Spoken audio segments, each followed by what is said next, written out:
Welcome back to the Curious Dimension podcast. Today we have Dr. Iya Whiteley.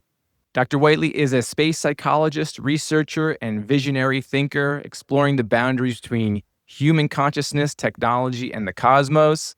From deep space missions to the inner frontiers of the mind, she has a lot of fascinating things to talk about with us today, and I've been really looking forward to this one. Thank you so much for being with us today, Iya. Thank you for joining, with your listeners. I'm delighted and look forward to what will come up in our discussion and dialogue. Yeah, absolutely. But my first question is, first of all, what is a space psychologist? Because when I was in school, I didn't even know that this was a job that somebody could pursue. How did you find your way into this? And maybe you could start off by telling us what it is. Of course, when I was growing up, that wasn't a profession that I was aware of as well. My interest was in human performance and interested in human abilities. I was doing a lot of sports myself and also martial arts in particular. And my father have taught me that there is more to what we perceive and more than that what we can do in our reality. And that really drove my curiosity to study that. And that at the time, as a teenager, I could find parapsychology, but there was no degrees in parapsychology either. And I thought, okay, parapsychology seems close. And that was very far off. It was nothing to do with each other. And I started exploring where can I study our abilities. And I was advised to go into clinical psychology because that opens as many doors as a researcher, as a practitioner. And I could pursue PhD. I could pursue working in companies, organizational psychology. And so that's what I did. And then I pursued the research track and I went as close as I could to people who worked in extreme environments. And at the time, these were pilots. That's as close as I could get to. Also, sports psychology would have been another pursuit. But I was interested in how our mind works. How can we know things in advance? How can we assist in decision making? What is situational awareness? This is kind of the terms I learned later. But how do we know what's happening? How can we forecast? And that slowly led me to apply for contracts once I had my PhD, or rather bid for grants that were starting in the United Kingdom regarding space, human space flight. And eventually I started working in developing tools for psychological support for Mars and moon missions, and then applied for other grants. And slowly that's how I end up working. And of course, space psychology is wide, just as psychology is. You can work in selection, specializing in that. You can work in research, in developing techniques and technology. You can do pure experimentation on the ground in long duration studies that it's not with the people who are in space, but you're preparing and considering options of what could happen or situations, testing conditions, seeing how people interact, teamwork, decision making. And that led me to developing training programs for astronauts in Cologne. This is where in Europe there is a astronaut training center in Germany. And so that's how I weaved, I guess, my path into space psychology. Very interesting. I want to get into some of what the astronauts have experienced in space, particularly Dr. Edgar Mitchell, because he was quite outspoken about some of his experiences there. But kind of before we get that, how do you see like the inner space of human consciousness? Because I think this is a deeper question. We're going to go into the deep end right off the bat here. But how do you see the inner space of human consciousness reflecting the outer? Because there are positions in university where people are bioengineers and they're looking at things in nature to pull and see how nature works and extract those ideas to create tools and methods and systems to help us here in our world that we manipulate as human beings. And I feel like the inner consciousness and these high risk positions like pilots and astronauts, they're working in another domain of mental cognitive place. And so it's probably extremely important to map that and to have tools that reflect that situation. So how does the inner human consciousness reflect this outer that we're trying to understand? That's beautifully phrased. I like that. How does the inner reflects the outer and outer reflects the inner? I feel in my experience of working and also exploring personally this dimension of where we are, where are we reflecting, and what is, if you wish, true reality of what we're experiencing. In sort of in clinical psychology training, we are told that this is my experience and this is not what other may be experiencing, right? In counseling. So say, these are my feelings. I'm expressing my feelings rather than saying it that it's your fault, for example. Uh, it's that makes me, the current situation makes me feel like this. And then if I place that with me, then I gain a possibility of using my tool set and I gain a possibility of action. I can do something about it. But if I place the power of somebody else affecting me, then there is nothing I can do because, this will keep happening. And then I am disempowered in a way in what actions I could take. And that's an interesting mechanical, I would say, talk about this. In my further exploration, I found through working with people in extreme environments that they would own responsibility for what was happening around them. And intuitively so. Maybe they grew up in such a way and they feel that by feeling that if they take control or allow the perception that they direct the situation, they direct the action. And this is not from egotistic perspective, but mostly taking responsibility that I can have an effect, I can make a change, I can create a welcoming or change the direction of conversation or act, or how things are developing.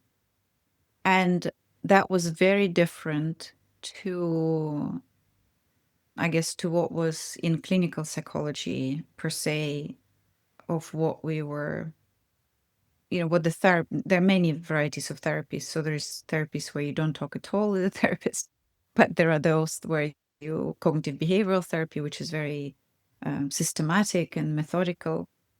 And but my interest was in where you were touching sort of in Edgar Mitchell, and also the more I worked with people in extreme environments, I understood that myself, I also placed myself in extreme environments like skydiving, is that we are exploring inner space in order, by exploring the outer space, we're placing ourselves in a situation where we can dive into our capacity, our possibility. And then the physical reality or how we perceive the reality changes. When you skydive from an aircraft, the physical reality very, very much exists because you're rapidly descending. And you have to have all of your, what would be the right expression? All of your T's crossed, right? That you have to pack Hmm. your Fully parachute prepared. right. You're fully prepared, yes. You have to be, in the right sequence exiting. You need to know where you're exiting so you land in the right place. You need to make sure the winds are right and check your parachute as in the direction on how fast it's turning, making sure you're aiming for the right place and not for the field of pigs. That wouldn't be a nice landing. Hmm. Which was next to our No. uh, drop zone.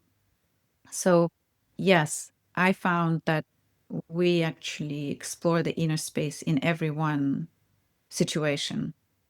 And if we look at that we're mapping our inner capacity, even if we don't think of it as space, then it's quite interesting to navigate, to explore our abilities and what is the reality. You know, how much am I contributing to its development, to how it's projected? And then I personally dived into traditional practices and Eastern philosophies because that gave me a better explanation that I could contemplate. It doesn't explain it. You have to live through the experience of that. And the experience varies. And I think that's the purpose of us being here, that we experience it and then share it. Right. And I think the subject of a pilot or an astronaut, these are high stakes positions and also often solitary positions. So you're analyzing the psychology of a human being that's under possibly a tremendous amount of stress. And so the, people respond to that stress. And I'm sure these pilots have been vetted and interviewed and they're the right people for the positions. But some people respond to that stress in different ways. But I would imagine that the pilots that have been fully vetted, they process this in a way where they can obviously handle it. But there's another layer of psychology that's going to come out of that stress. Some people say there's another layer that comes out through trauma and it unlocks these certain things. But when you have a sustained position and you're in this high stakes role, they're thinking differently. They're not thinking like someone who's driving a car down the street. They're making decisions in microseconds that can affect life and death. I wanted to talk about Dr. Edgar Mitchell here for a second because I know he had that sort of a transformative experience when he was on his way back. And just for the audience, Dr. Edgar Mitchell was Apollo 14, sixth man to walk on the moon. And he had this sort of transformative experience on the way back to the Earth where he saw the planet and he saw the void of space and he had this sense. Can you speak to a little bit about that and the psychology of an astronaut or a pilot and what's going on in their minds when they have these experiences?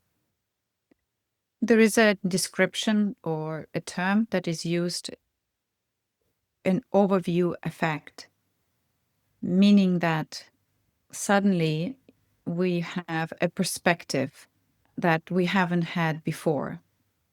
And in a very physical space, when astronauts depart from Earth, where we feel we rule to a degree, we know our space, we command the space around us, we build houses, we build roads, we build technology, we have fuel, we can manufacture food.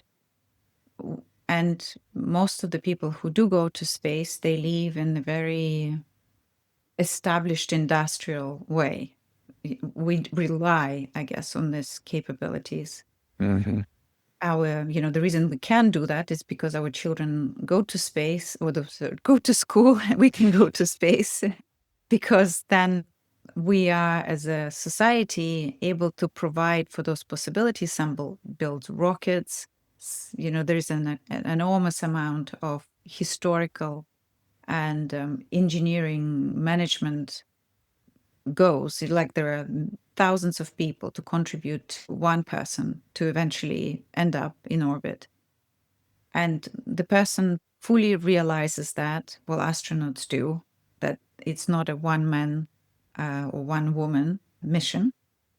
And then when they arrive there, the perspective suddenly changes, where they understand their enormity and also the singularity, but also the comparison. And suddenly there's a shift in what matters because we change a perspective. It's like standing in somebody else's shoes. For example, when we have children, we forget how we were children. And then as a parent, we often have to take a moment and understand that we don't know this, that, and the other. And we have no capacity or tools to deal with certain things because we were not exposed to it. And we then stand in that child's shoes and understand how overwhelming and how they do not understand yet that this will pass and the next moment will arrive and everything will be okay. And that perspective allows us then to communicate differently. So it is like an overview effect, but it's a change in perspective. But for an adult who have considered, and often astronauts feel like superhuman because not because they go up in rockets and go into space, but the way they describe it is that they have considered so many failures in their training by instructors who are very ingenious in making sure that there's no fault and nobody dies, everybody returns safely to their family. Because it's a very close knit and often closer than loved ones.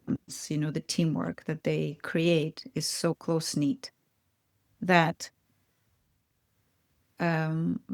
suddenly they understand that what they were rushing for is not the end goal.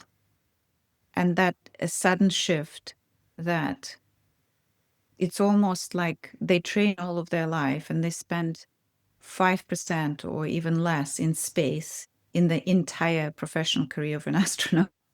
So they're astronauts, but in space they spend, sometimes just a few weeks. Some lucky spend a year, for example, continuously, or maybe they go for 2 missions if they're lucky, for 3. They might have extravehicular activity.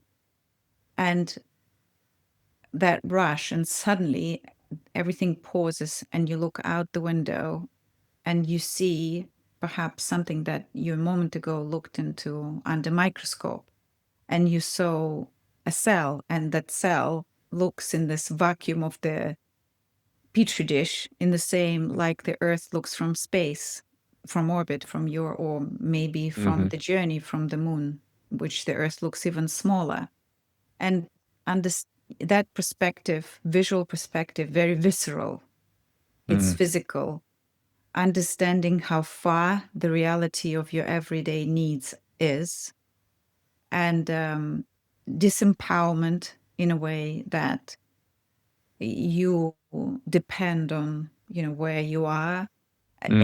Everybody will have a different experience. It depends where they're touched on. But in essence, the physicality of perspective, the change in scenery that puts you in a circumstance and understanding the disempowerment of what we can and assume we can in everyday life and then can't do. It's people who go in exploration, to the desert, or people who go into deep sea, dives. I have met deep sea divers who also have these experiences of how small and insignificant we are in immense power. But even people who go sailing and being met with the weather, with its enormity, and feeling like a little speck of dust on the universal surface of the ocean, and where you can't stop it, you have to weather it. And that literally forces us into looking through a particular lens.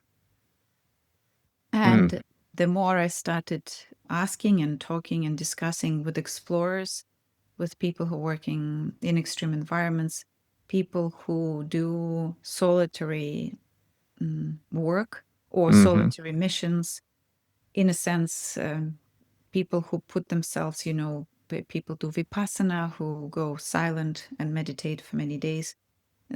It changes your perspective of what we think we don't need, and suddenly those needs arise, and we either deprive ourselves on purpose, but it's changing that how we feel inside. We're really exploring that inner space, that capacity of dealing with the moment, what we think we needed, not needed, what we rely, not rely.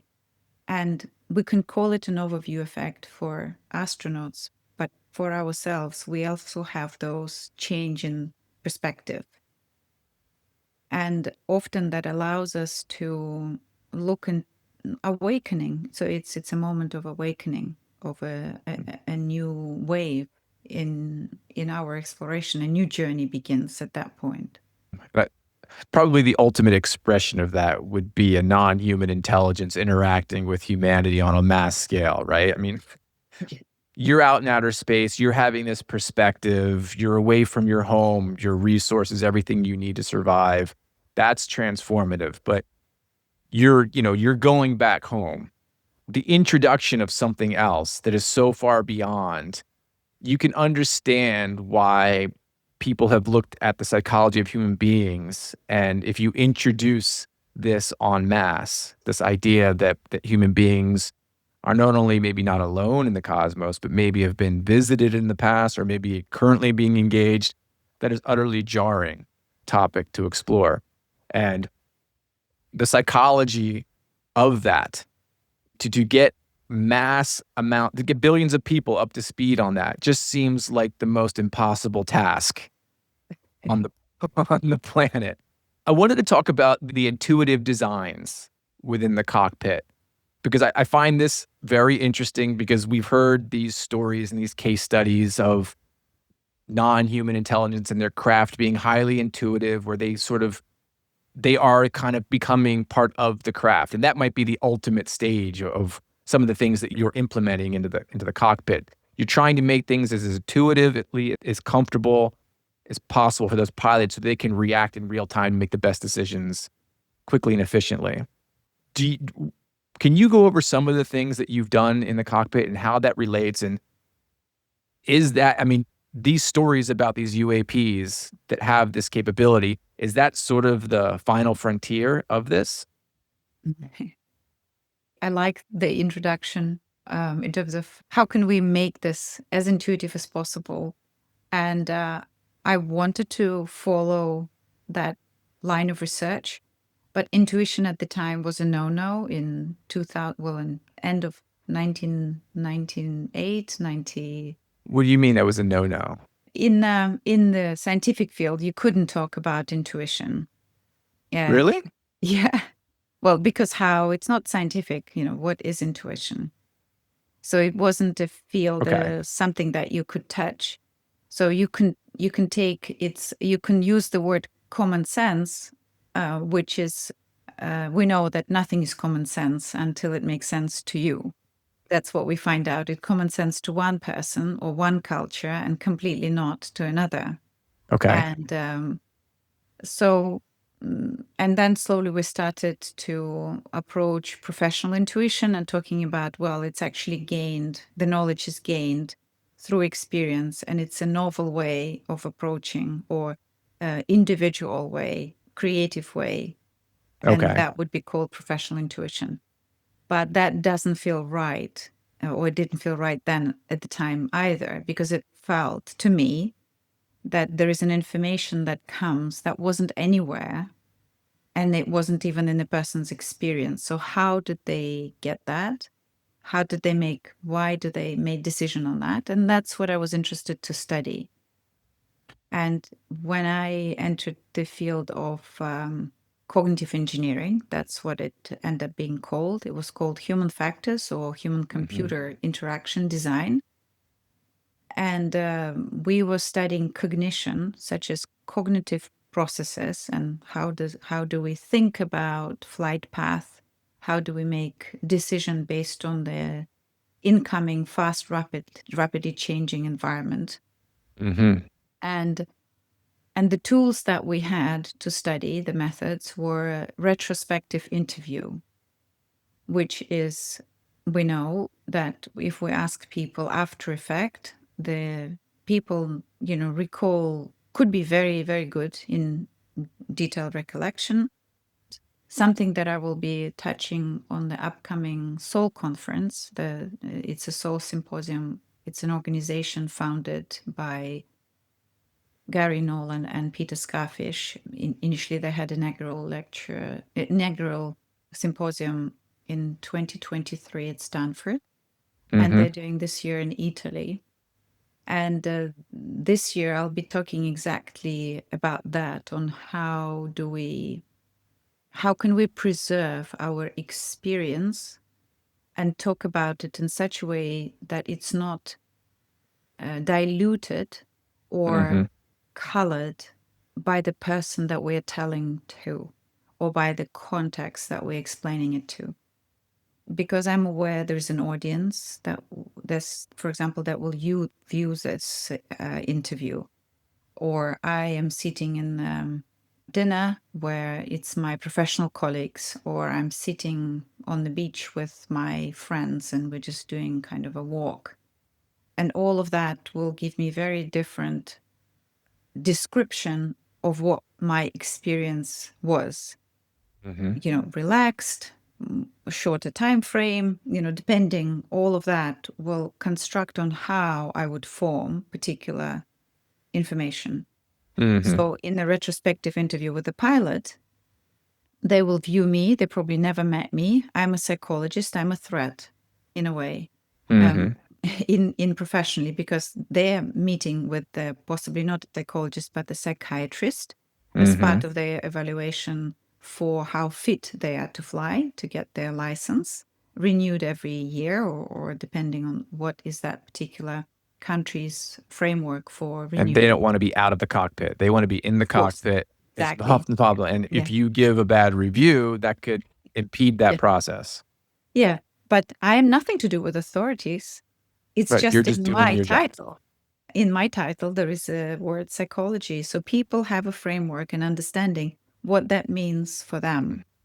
So until you gain a rapport, and in that case, the rapport was I couldn't get anything out of pilots. I had the questions, I had the method. This method worked previously, right? Mm-hmm. In all other studies, I read scientific papers, I trained, I knew the protocol, and I was gaining nothing. How did the landing go? What did you see on the display? What was missing? And it was good. The flight went okay. We picked that direction. We had a clear, go on the runway.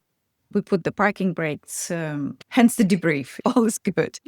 And I was just thinking, like, oh my God, I'm doing my research. I have to finish my PhD, and I can't get any information out. How do I go about intuition? And they were also not ready to talk about intuition, because professionally you should be making decision on actual information in front of you. You're not allowed to say, I just knew. You can't say Mm-hmm. that because it's not scientific. Where did you get it from? And Mm-hmm. often, even we are not even aware that we just knew. And once I start using a different methodology, which allows the people to recollect information as if they're reviewing the film of just doing the action, then they started to recalling, the detail of what they forgot to tell their wife. And they're thinking, oh dear, I haven't told my wife that somebody will come in today. And Mm-hmm. they will, in that interview, when I cued them through more sensory cues, which enhances memory recollection, Mm-hmm. were able to get the details without the filter. I'm telling this Mm-hmm. to psychologists under a short time frame, I will be judged. So as soon as there is no as soon as there is no judgment, no perception of judgment, and then some veil lifts. First veil lifts. Mm-hmm. Being evaluated, I'm not going to be judged. I'm not going to lose my license. All of those things that it's kind of a construct that we build, and hence we filter what we say. Then we're starting to approach those intuitive thinking that was happening, or the information flow that was coming. But Mm-hmm. if I'm speaking to a surgeon who is in front of a medical committee and they're reviewing, an incident that happened in surgical theater, Mm-hmm. be sharp, they wouldn't say, that's why I did it. They will go by protocol. When you come to designing intuitive cockpit, or in looking into intuitive design, I wanted to work in cross-disciplinary. Uh-huh. My first intuitive experiences were in martial art, but then another intuitive knowing was through Korean medicine. So I was already studying psychology, but I was interested in Eastern medicine and Eastern philosophy. And we had a professor from Korea come to Latvia and gave a lecture on Korean acupuncture. And apparently you could study in addition to your whatever you do, you could take courses and over time gain that expertise. And I was very keen because that was what I really wanted to do. Mm-hmm. Eastern medicine, because I felt there is this a level of energy flow, and I wanted to understand how to work with that. Mm-hmm. And so I sat at the very back because the whole auditorium was filled with people in white coats, medical professionals. It was in the Mm-hmm. Institute of Medicine or University of Medicine. And I felt I was maybe 19, 20, something like that. And I felt, like very childlike, in that space. Yes. And so Professor Park Jivu was on the stage, very much below, in those big amphitheaters, and he started talking about what the basis or how he come to think about this Korean acupuncture, Mm-hmm. because it wasn't a traditional way that he was taught. It came to him. So he gained, a, you could say, a download, right? You could say he studied medicine already. I believe he studied possibly Chinese traditional acupuncture. Mm-hmm. So by then he was over 40 when he started doing his own method of this Korean medicine that he was teaching. And he started describing a process of thinking of how it was formed. And I was sitting at the auditorium and my eyes were pouring with tears. And I felt like I know exactly what he's talking Yeah. about. It was resonating with you. Absolutely. And You knew what he was saying. I knew what he was saying because he was not telling me how it should be. He was telling me how he come to know it. And that's the sequence. Mm-hmm. It's almost like he was saying, like, if you put this part here and that part there, then you know the rest of the pattern. And before he'd finished a sentence, I knew exactly where he was heading. And I was thinking, why on earth, literally here on earth, we don't teach like this in school? Right. Why the knowledge is not transferred in this way? And that really stuck with me through Mm-hmm. psychology, through clinical training. And then I wanted to design Cockpit so it is that intuitive. You see it, you know it, you are one with it. Just at that time, we were changing cockpits from analog, which is a Mm-hmm. dial, like a Dials. clock, Mm-hmm. to a computer screen. And what people were doing to start with, they were just populating the same screen with Right. dials or the same information, or they were putting digital numbers, which was completely not helpful for our processing because Mm-hmm. we are visual and we work better with graphics than numbers in order to making fast decisions. It's like when you're running, for example, and you see the cars moving and maybe kids are playing nearby and the ball is coming up and you're in all of the situation, you don't need numbers to tell you how fast the ball is traveling, how fast is the car moving, how much length of the pavement you have. You're Mm-hmm. working with the dynamic moving objects and you know exactly when to duck, when to stop, and when to accelerate. But if the numbers were there, you will be completely disabled. You wouldn't be able to process and calculate what you need to do next. Mm-hmm. Um, so, so that's what was happening in the cockpit. They were putting in on the displays what engineers thought pilots need. But engineers design a plane, they don't fly a plane.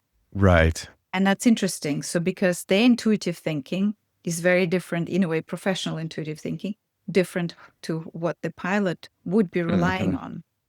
And that's where the mismatch was happening. And it was so fascinating to me because I was merging two ways of thinking, listening like what the engineers were task was to make it modern, and the Mm-hmm. pilot's task, we can fly anything. I don't care. It's sort Mm-hmm. of like I can handle anything, which is true because almost sometimes they don't need the numbers unless it's, critical fuel restriction or, I don't know, some wind. They actually fly by feeling the aircraft a Sure. lot of the time, unless it's, cargo precision, some operations that about dropping something or they need Right. that data.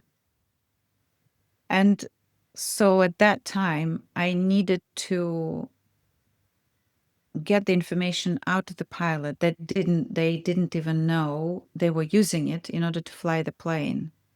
So Mhm. it's like us running, just as I was describing, and knowing exactly when to duck from the ball, but not run onto the road. And at the Mhm. same time, not drop all the shopping, I don't know, or coffee that we're carrying. Hmm. And I needed to get the pilot to tell me how they're doing all of this so that I could present them the information that could make that decision with, Mhm. flying birds, dropping cargo, incoming traffic, busy airport, bad weather, and, maybe one out of 4 engine out.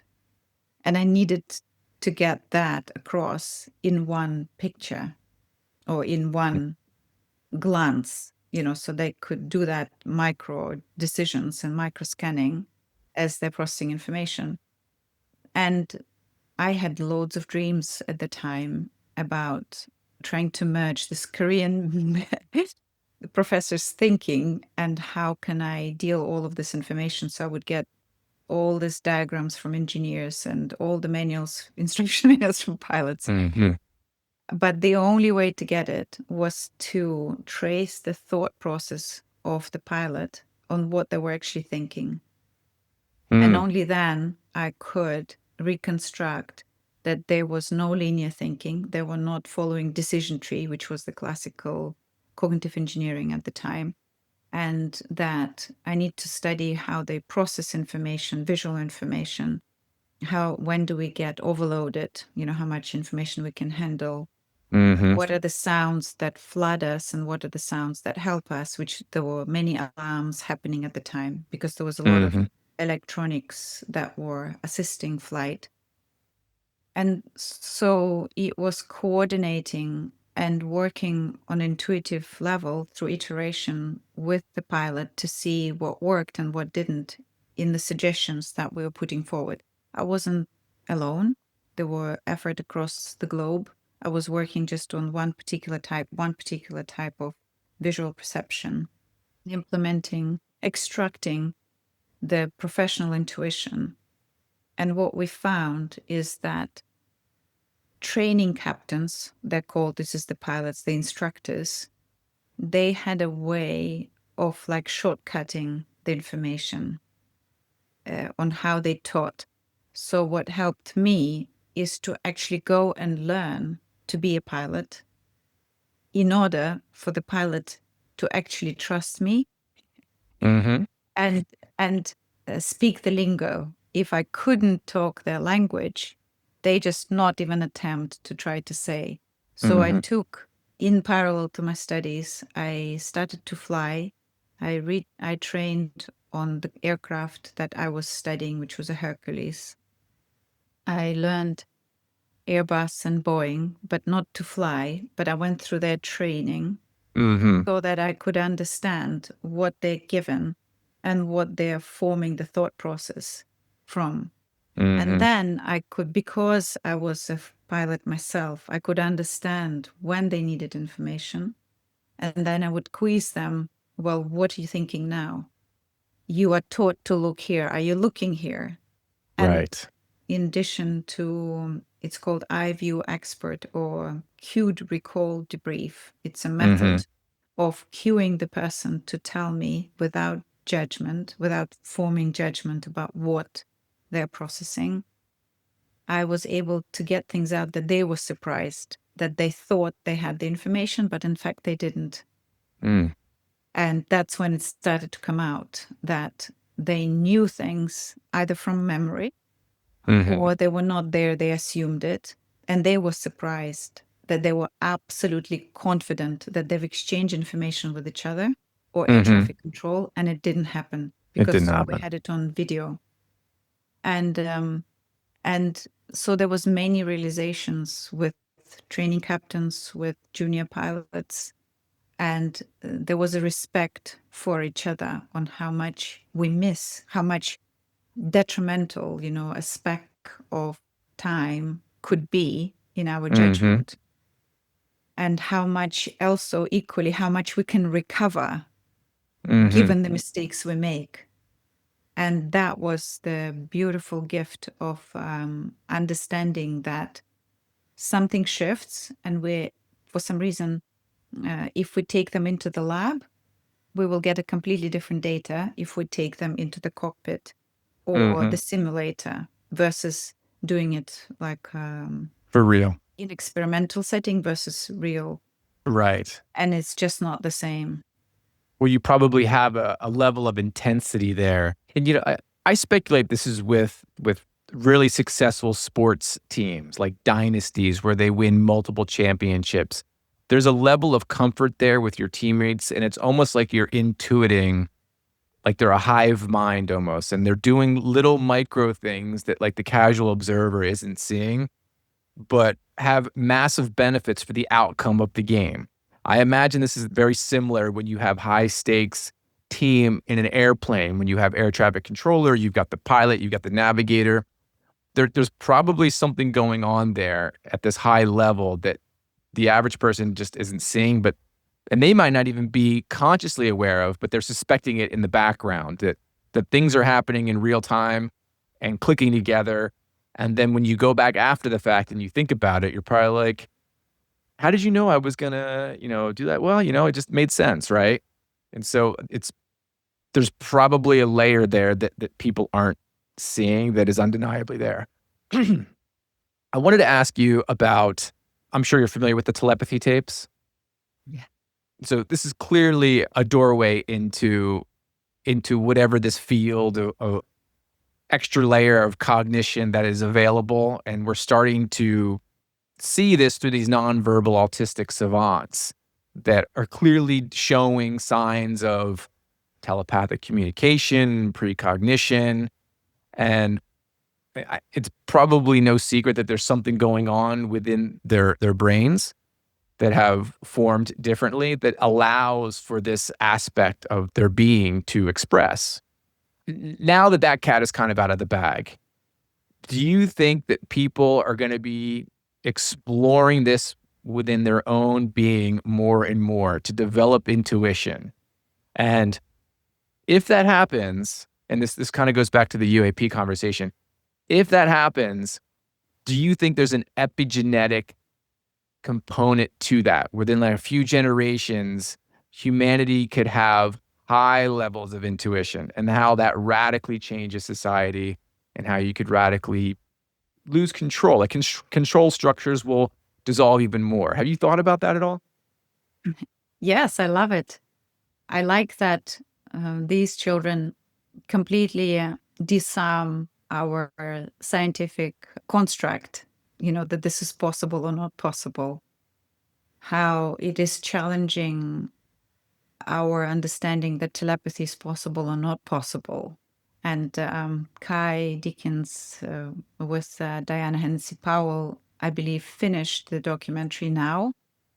And hopefully we'll see it very soon. I'm not sure when the date is out, but I'm sure it's in a few months, late December, early January, possibly.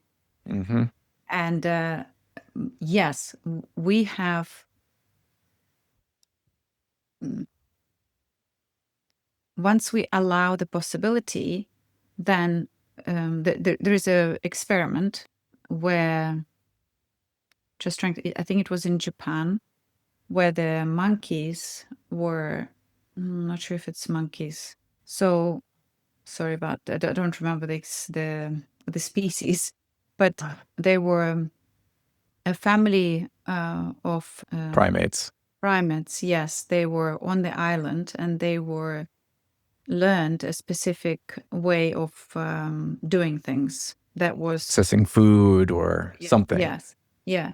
And then on the other side, nobody taught the other family of these primates to be able to do this. And they were in isolation, no They were contact. isolation, no contact, and they were able. to do that without knowing or seeing. And we know that there is also a similar thing about crystal formation. So Mm-hmm. once one crystal forms somewhere on Earth in one way, then it follows across the globe. Mm-hmm. And in medical industry, it is a problem because then the crystals forms a different way, so we can't replicate the Mm-hmm. same crystal formation. So there are things that we don't understand the mechanism. And the same here, we don't understand the mechanism of how does this happen, but we observe the phenomena. So you're speaking to Rupert Sheldrake's work of morphic resonance. Is that Morphic correct? resonance, yes, Okay, good. Yeah, keep and the going. field as well, yes. Mm-hmm. But also we can envision that once we allow the possibility, we start focusing in that way, and where our focus goes, where our attention goes, we can look into possibility and start working our way towards, making the impossible possible. Mm-hmm. And I think once we open up to the possibility, these parents that have the children who are spellers, initially they didn't allow the possibility that, their children can hear their thoughts, but then they've learned to sense what it might be, because it's not, and the way parents are describing, it's not the word that they hear, but they experience the feeling and the knowing. So they were saying, I don't hear the word Thanksgiving. I can feel the smell. I can feel the joy. It's so much richer, the Mm-hmm. experience of Thanksgiving, that it's absolutely non-mistakable. That's what is being communicated, or that's where we are at in that moment. So we also have this notion, what in linguistic perception, what the telepathy is like. I'm going to hear these words, I'm going to hear this sentence. But once we understand that telepathy might be a completely different perception or sensation, we're then opening up a window of what it means to be telepathic, or how, Mm-hmm. in fact, it could become in. And that's a new window. And we started seeing, like, for example, some people are, they say, I have cues about what might happen. The environment tells me, and I know exactly this will happen, and then it does happen. For example, Mm-hmm. for people, they're able to perceive that information. Some people see numbers, some people just have a feeling, some Mm-hmm. people, I don't know, they have some other way of sensing. And we Mm-hmm. could, and it's and you can't explain it because it's your own language with that phenomena, you could say, Mm-hmm. or of experiencing that. But you have a deep knowing that is Mm-hmm. unshakable, that deep inner truth that nobody can tell you it didn't happen or it's Mm-hmm. not true, because it's your perception. So slowly the parents discovering that they have these abilities, their teachers discovering they have these abilities.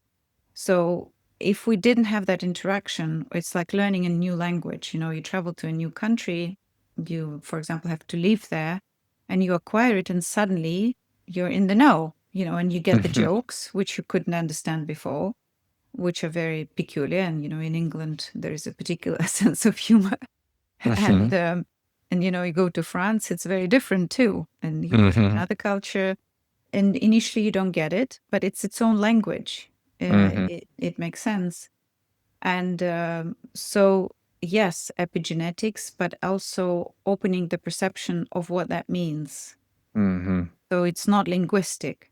No. Telepathy is not necessarily experienced in the same that we conceptually may have, not all of us, but may have assumed. Once our understanding widens, we start looking for different cues. Mhm. Right. Yes. 'Cause words always seem very clunky. They're very just cold, but the actual knowing, like for example, if you say the word candy bar, you can picture a candy bar in your head. But if you've actually tasted a candy bar and you know what this is, it's a different understanding. And so that's probably the experience of a telepathic communication that these nonverbal autistic savants are experiencing. Their parents are experiencing it, and their school teachers are experiencing it. I find this an utterly paradigm shattering and mind altering transformation that has just been planted now kind of in society. And I just wonder where that's going to lead to in like 5, 10, 15 years. Um, also the study of remote viewing. I've interviewed a couple remote viewers, and they've all told me the same thing. It's almost like you're not seeing it. They'll get sensations of heat. Like if they're remote viewing a volcano, they'll feel the heat of it. If they're remote viewing Mount Everest, they'll feel the cold of it. It's more than just, seeing something in your mind's eye. It's a total involvement of all the senses that you are as a human being that you've learned to survive with. So I find those conversations endlessly fascinating, as anybody would be who gets introduced to these things. I mean, it's fascinating because you start to realize, well, if this is something a human being can do, is this something that I can do? Have I done this before? Did I just discard this, at these moments? Because then you start paying attention to it, and then you might start making little mental notes of what that sense feels like. Where other people may have leaned into this at a young age, and they just were assuming this is what everybody did. But through cultural norms and conditioning, I think that gets discarded a lot. And there are probably everybody has had one or two experiences like that in their life. We're like, oh, that was kind of weird, but on to the next.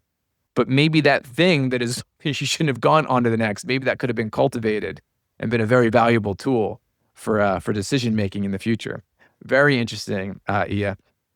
I wanted to talk about maybe one or two more things, and then we can kind of wrap it up here. You're familiar with Dean Radin? I think he was at the Yes. University of Princeton, correct?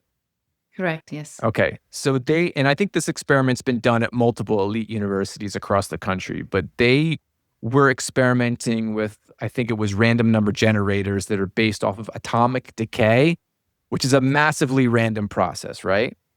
And over large numbers, those sort of random number generators that produce ones and zeros would eventually even out to 50-50 over large numbers. But there have been experiments done that human cognition can actually affect those outcomes. Can you talk to the audience a little bit about that and how that Yes. worked and how Yes. fascinating this is? Dean Radin writes about this in his books beautifully, and also speaks in his interviews beautifully. And I encourage everybody to hear it from the first person. The idea there is that we present an individual with a line where we design to say zeros or ones. So the person would be looking, let's say, at the picture, and in the background, we will be running a random number generator. And we need to, for the person, in order to run our sets to make sure that they're affecting the data in the same way, we will be telling them, think high, meaning ones, or think low, thinking zero. So they will have numbers, and I will see zeros, and I would think low, and I will see one, I'll think high, high, high, high, and then zero would come up and say low, low. And people will have a different way of visualizing. This is like telepathy. Some people will say the word, and some people would literally might even have movement, in their face and their body. But you will have this understanding that what that means. Somebody might visualize going up the mountain, somebody down the stairs, somebody might be pointing an arrow, or it's interesting, what will the person actually do in relation to a trigger? So where does the effect happen? Is it happening in the computer, or is it happening with the intention with the person? So the assumption is that there's a person with an intention that has an effect. But how do we have an effect? How does our intention or perception or that communication, it's not necessarily a word. Is it a concept? Are we like remote viewer, imagining sweating going up and cooling running down the hill? I don't know. But so that's what that's the notion. And that person who is as part of the experiment has an effect on what the random number generates at the time. And so once that's done in current time, Dean and his team have looked into can we affect can we have also effect on the random number generator in the past or the future? Mm-hmm. And also, can we predict the what will happen, which is another type of experiment. It's not with a random number generator, but the pictures would be generated using a random number Mm-hmm. generation. So first is about that random number generator. So the idea would be to record the data run by the Mm-hmm. random number generator the time before, and during Mm-hmm. the experiment you run a set thinking that we're affecting what we recorded yesterday, in Mm-hmm. terms of random number And generator. those results are kept secret until after you've done the experiment, correct? Yes, they So do you this run as the random number generator, you have those results, and nobody then you do knows the what they are. experiment at a later time and you see, did that person actually affect it in the past? Is that what you're Yeah. saying? Yes, exactly. Yes. Okay. So, and they take precautions in terms of that there is blindness to the experiment being run. So the person who is running the experiment, they either maybe they don't know that they even run the numbers when they run the numbers, so that there are many combinations that they are trying to be as clear as non-biased to Mm-hmm. to running the experiment, and the people don't know what the setup is, so it is as clean as possible, because it is you could say it's an observer effect, another way Mm-hmm. of looking at it, which is very interesting. So our attention, I love that, has an effect. So we are paying attention and something changes Mm-hmm. across time, not just right now. We're affecting Mm-hmm. now just by looking and thinking. So can you Mm-hmm. imagine the power of what we're capable of? Should we be able to be clear in our thinking? And that's, I think, the most difficult thing, not to run away with our thoughts. And I think once we master that, and these children in telepathy tape are inviting us to do that, how Kai Deacons now, the phrase that they've put on the website is to say, assume competence. Mm-hmm. So So you walk in to, anywhere, you assume competence. And then it changes the reality, because those children react differently, or adults, because they're not only children.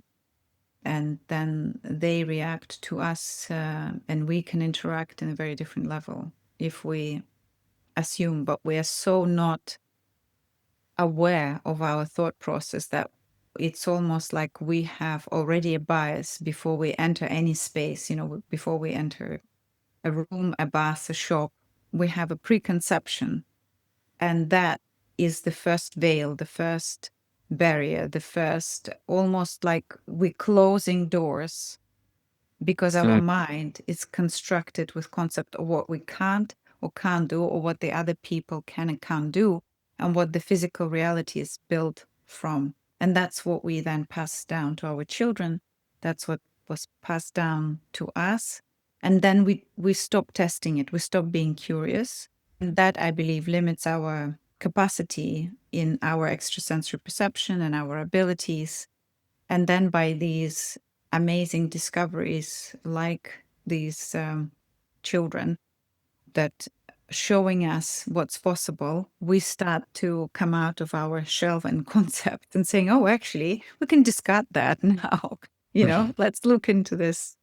So remaining curious and seeing, questioning our action and questions. And actually, by phrasing a question, a lot of the times we can tell how many concepts the person has loaded the question with. So we can't even go to a particular answer because the question had a preloaded concepts in it. And that frames how we share the experience. So we could never get to the real root of it, because I have concepts if it's my experience, and Mm-hmm. whoever is asking me, or I know or don't know them. And then we never have this clear clarity like the telepathy might allow, where Mm-hmm. there is no need to hide. You can't hide at an Mm-hmm. instant if you want an exchange. Yeah, that was beautiful. And I think these conversations are so important because I don't think as a culture, as a society, human beings as a whole, we don't talk about our psychology enough. and we don't have these deep conversations, especially when it comes to our children, parenting. Um, it's it's a deeply valuable thing that you're doing, and to continue to have those conversations, I think, is beneficial for everybody here. I really want to thank you for coming on the show. This is super mind expanding.